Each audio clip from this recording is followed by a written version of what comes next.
Hello. Today I am reviewing Confessions of a Curious Bookseller, which my lighting won't let me show you today. I don't know why. It's not showing.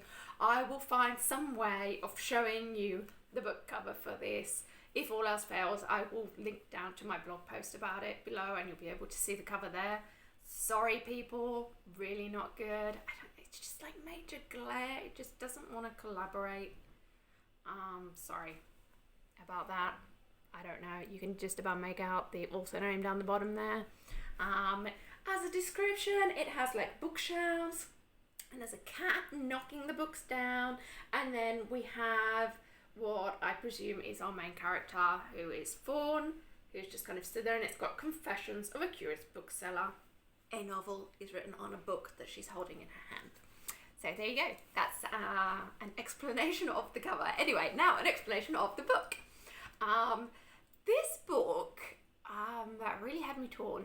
It's very different in the sense that the entire novel takes place through emails and like little post-it note messages and things like that. So very different in format from like a standard novel. At the beginning, this made it a bit slow going in the sense that it was quite hard to get into at the beginning. Also because our protagonist Fawn is, what is the word? She's not a very nice person. She comes across as not being a very nice person. I don't think, in fact, that is true. Having gone on through the book, I think she's just, she's an older lady. She's a bit stuck in her ways. She obviously has a lot of baggage from her childhood, particularly regarding her dad, and that has a knock-on effect on how she operates her business, which is the bookstore. So when Mark, a new competitor, opens up a bigger bookstore just down the road from her, she doesn't take the competition in a good kind of way. She gets up to all sorts of things and pulls her staff into stuff as well.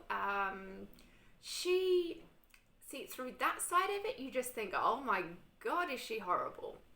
But then if you actually go and look at her character a bit more in depth and like follow it through and get to know her better, you understand why she's doing the things that she's doing, and maybe, you know, why she is that like not nicer person, how she comes across and everything. I think she doesn't know how to interact with people well, and I think sometimes she has good intentions, and it's just not because of the number of times she doesn't have good intentions. I think that even when she does have good intentions, it doesn't come across like, you know, she's doing it to be nice kind of thing, when I think she actually is. The fact that despite having huge money troubles and everything, she always makes sure that the alley cats are fed, and despite how she treats her staff, you know, on a day-to-day basis and everything, she also made a point of, you know, she would have to pay her staff's wages at the end of the month, and if that meant she didn't have the money to pay her bills, then fine, because, you know, it's more important that she pays her employees and stuff. And then also through the relationship that she then has with Jack when he comes to work for her, you get a lot more insight into like the nicer side of her personality, even though she still comes across, you know, a little unnice. But she's complex. She's complex. And even through her communications with Mark, her competitor and stuff, and also through the communications that she has with Gregory, who's like this pen pal from when she was a kid, and she's basically created this alternative life for herself, like the one that she wanted, where she was living in England and she was super rich and she was just, going around and buying horses and things like that, and how she's all popular and everything, and it was a kind of escapism for her, and you get that, and her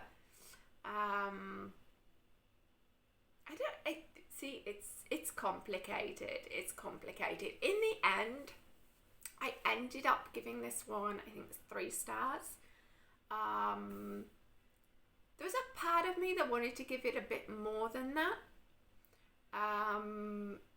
Basically because I did become invested in Fawn and the relationships that she had and everything. And then obviously because it's all done via emails and things like that,